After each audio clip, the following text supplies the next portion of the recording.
Assalamualaikum warahmatullahi wabarakatuh. Hamdanillah wa musholina ala rasulillah, la haula wa la quwata illa billah. Saudara-saudaraku yang dirahmati Allah, Rasulullah Shallallahu Alaihi Wasallam mengajarkan kepada kita satu doa yang ketika doa ini kita panjatkan di pagi hari, maka insya Allah kita akan bisa menjalani kehidupan ini dengan betul-betul tunduk dan taat pada Allah Subhanahu wa taala. Beliau mengajarkan doa Allahumma inna nas'aluka ilman nafi'an wa rizqan thayyiban wa amalan mutaqabbalan. Allahumma ya Allah, inna nas'aluka ilman nafi'an, sesungguhnya aku memohon kepadamu ilman nafi'an, ilmu yang bermanfaat, wa rizqan thayyiban, rizki yang baik, wa amalan mutaqabbalan, dan amalan yang diterima atau yang makbul. Doa ini disebutkan di dalam Musnad Imam Ahmad maupun di dalam Sunan Ibnu Majah. Ketika kita memohon pada Allah dengan satu permohonan tentang ilman nafi'an, ilmu yang bermanfaat, ini tentunya akan mendorong kita di dalam aktivitas yang kita lalui di dalam keseharian. Kita betul-betul memilah dan mencari ilmu yang betul-betul bermanfaat. Artinya bukan ilmu yang kemudian mendorong kepada kemaksiatan, tetapi ilmu yang mendorong kita untuk taat kepada Allah, untuk tunduk dan patuh kepada aturan-aturan Allah, untuk menundukkan hawa nafsu kita untuk selalu qanaah terhadap apapun keputusan Allah.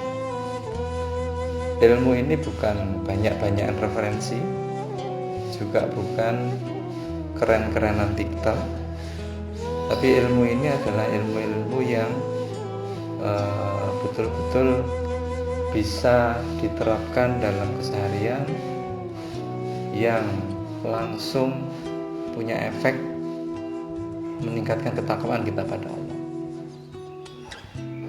Ilmu yang bermanfaat adalah ilmu yang selalu menjaga kita untuk tidak bermaksiat.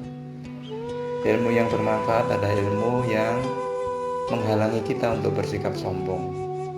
Dan ilmu yang bermanfaat adalah ilmu yang mengajarkan kepada kita untuk selalu merasa dekat dengan Allah, berbaik sangka kepada Allah, dan merasa bahwa apapun yang diberikan oleh Allah kepada kita itu adalah yang terbaik untuk kita pada saat ini.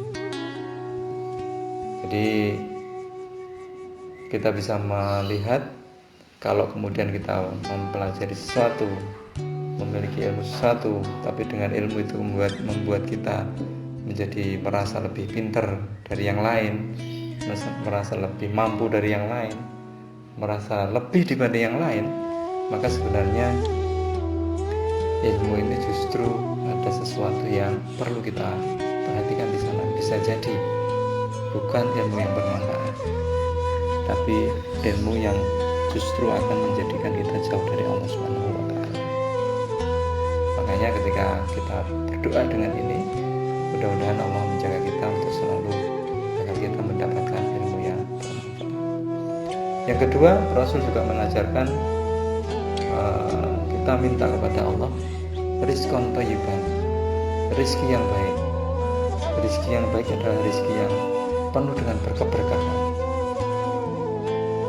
Rizki yang penuh dengan keberkahan bukan berarti kemudian diwujudkan dalam gaji yang besar, uang yang banyak, rumah yang megah, atau mobil yang selalu pada model-model yang baru,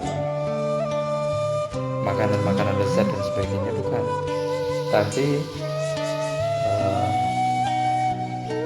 rizki yang thayyib, rizki yang baik, rizki yang barokah adalah rizki yang ketika kita mengkonsumsinya atau menggunakannya, maka semakin banyak kebaikan yang bisa kita lakukan, semakin kuat ketaatan kita kepada Allah, dan semakin jauh kita dari kemaksiatan. Itu adalah tanda rezeki yang thayyib, rezeki yang barokah. Dan kita meminta kepada Allah di setiap pagi sebelum kita memulai aktivitas apapun.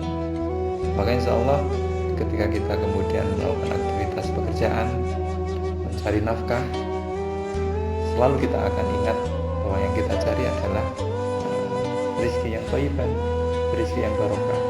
Dan keberkahan ini tidak ada yang lain kecuali apa yang kita lakukan adalah sesuai dengan apa yang diperintahkan oleh Allah Subhanahu wa Ta'ala. Dan yang ketiga dari doa tadi adalah kita meminta kepada Allah Subhanahu wa Ta'ala agar diberi amalan mutaqabbalan, amal yang diterima.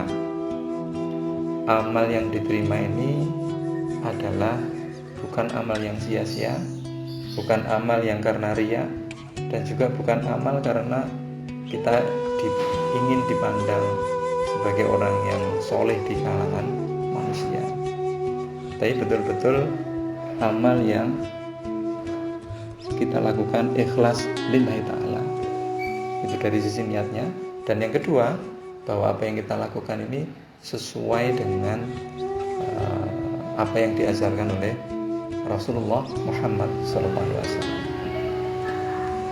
Mengapa? Karena ketika apa yang kita lakukan ini tidak sesuai dengan apa yang diajarkan oleh Rasulullah, yang diajarkan Rasulullah adalah Islam, syariat Islam, maka ketika amal yang kita lakukan ini bertentangan dengan syariat Islam, maka itulah amal yang jelas tidak akan diterima oleh Allah.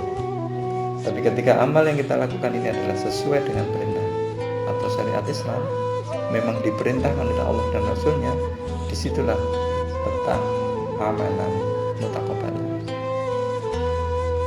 Saudara-saudaraku yang dirahmati oleh Allah, inilah satu doa yang ketika betul-betul kita panjatkan dengan sungguh-sungguh, penuh harap pada Allah Subhanahu wa Ta'ala, maka insya Allah inilah yang akan mampu membentengi kita, sehingga di tengah kehidupan yang serba kapitalis sekarang ini, kita mampu untuk tetap berpegang kuat pada syariat Islam, tetap mampu berdiri tegak pada barisan orang-orang yang tunduk dan patuh terhadap perintah dari Allah Subhanahu wa Ta'ala dan Rasulnya.